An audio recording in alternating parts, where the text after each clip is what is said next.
राम राम शेतकरी मित्रांनो, आपण आता जे घरगुती बियाणं घेतोय चांगलं वाढून घेतलेलं आहे. आता उद्याला पेरणी करायची, त्याच्यामुळे आपण आता बीज प्रक्रिया करून घेतोय. SR कल्चर आहे हे 200 ml घेतलं आहे. आणि विशेष म्हणजे आपण यामध्ये 3 लिटर पाणी घेतलेलं आहे. गोमूत्र काढा 200 ml.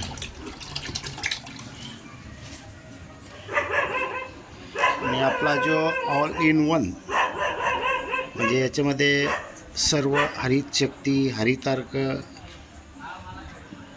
मासोळी अर्क जे काही आपण एकत्र केलेलं असतं फवारणीसाठी.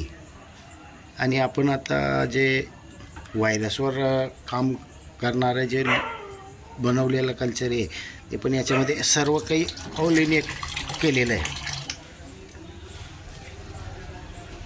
आता चांगलं एक जीव करून घेऊ.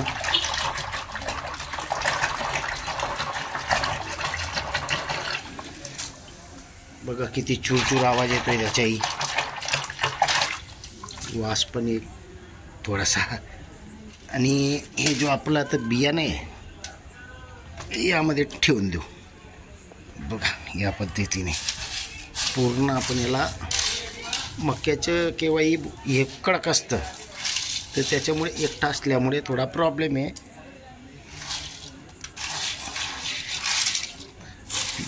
एक 5 मिनटापर्यंत आपण याला हे करून देऊ. हे असं काही बसत नाही आहे, ते टाकून देऊ. आणि रात्रभर याला सुकू देणार आहोत.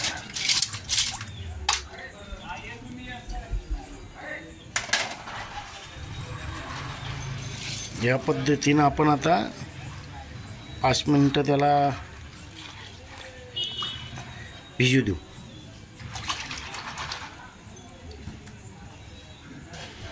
नंतर गाळणीवर गाळून घेऊ.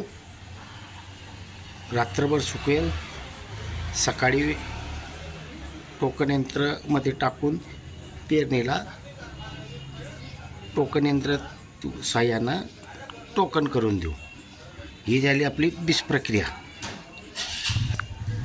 3-3.5 लिटर पाणी, 200 ml गोमूत्र, 200 ml SR कल्चर आणि 200 ml जे आपण सर्व काही निविष्ठा एकत्र केलेलं आहे ते. फक्त यावेळी जे आपण व्हायरसवर काम करतोय ते थोडं कल्चर याच्यात ॲड केलेलं होतं. असं सर्व मिळून बीज प्रक्रिया करून घेतोय.